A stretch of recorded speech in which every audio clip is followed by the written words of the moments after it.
Justin on the sidewalk in front of the abortion mill. He had come back out to get something out of his car.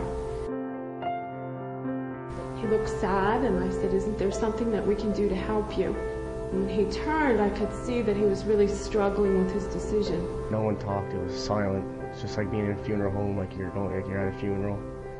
And some of the girls were even crying. I mean, actually most of them were. I guess they're trying to think, what they're doing wrong. Okay, and after 15 minutes of waiting, filling out paperwork and stuff like that, I was called back to the back room.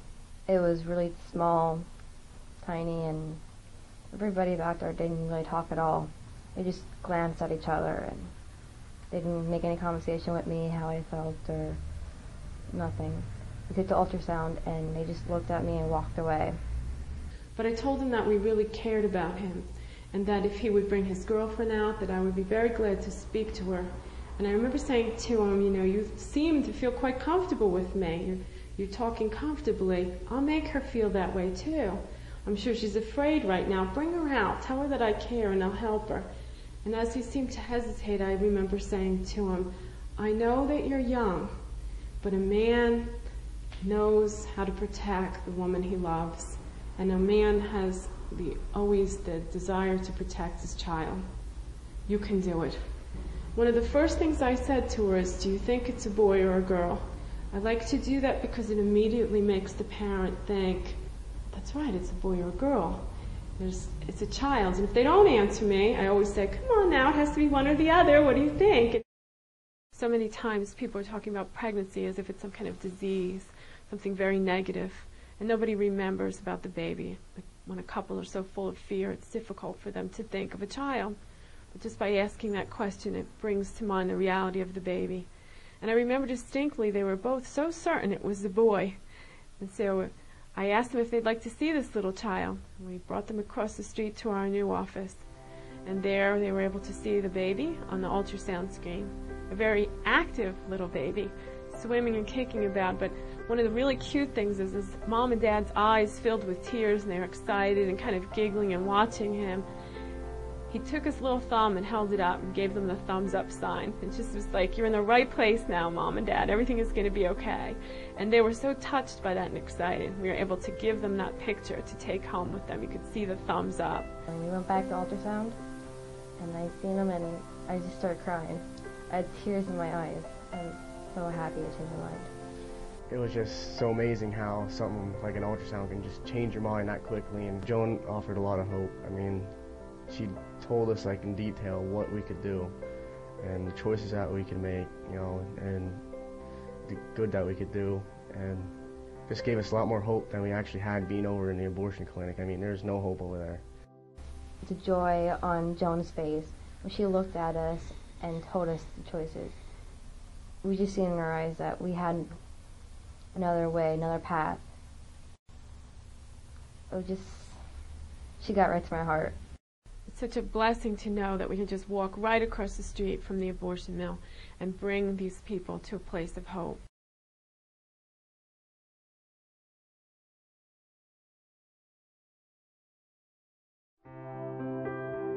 Alright, well, this is the whole story. I'm just going to start it right now.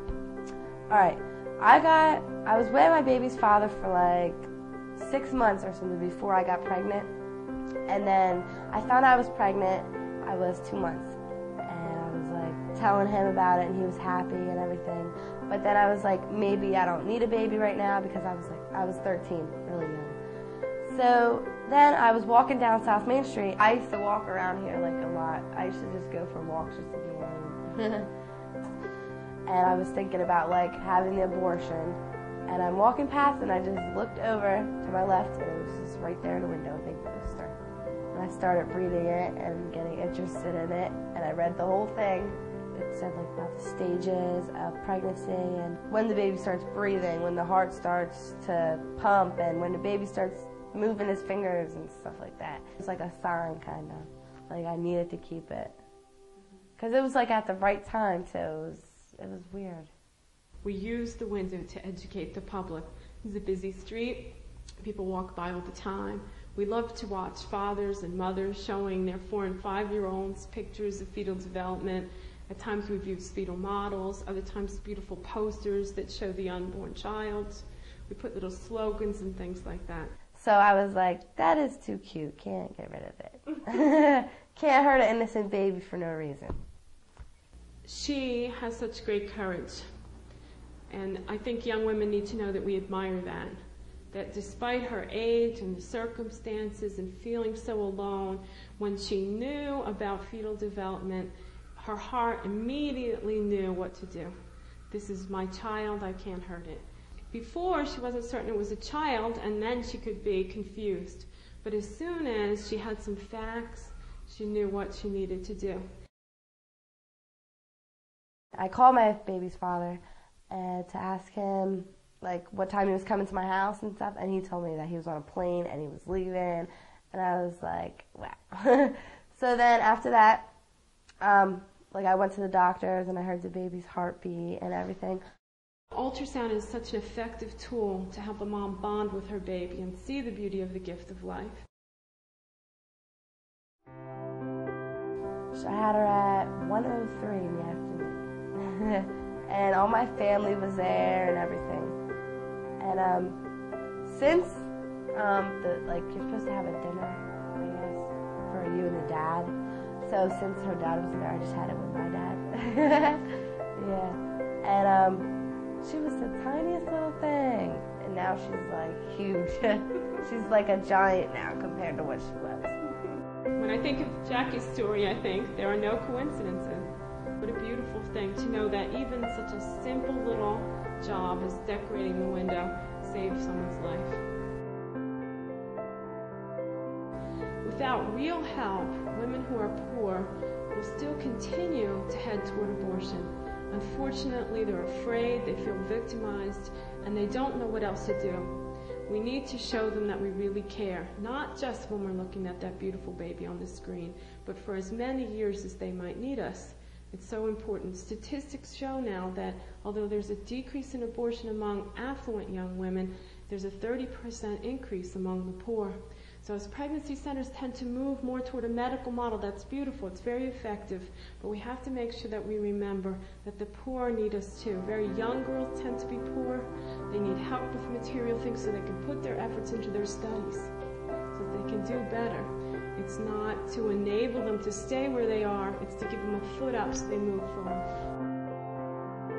In speaking to the girls, I'm going to hear and understand better their needs. And then I'm going to ask the Lord to help us provide for those needs. And then I'm going to trust that He's going to send generous people to fulfill that. And that's the pattern we've followed.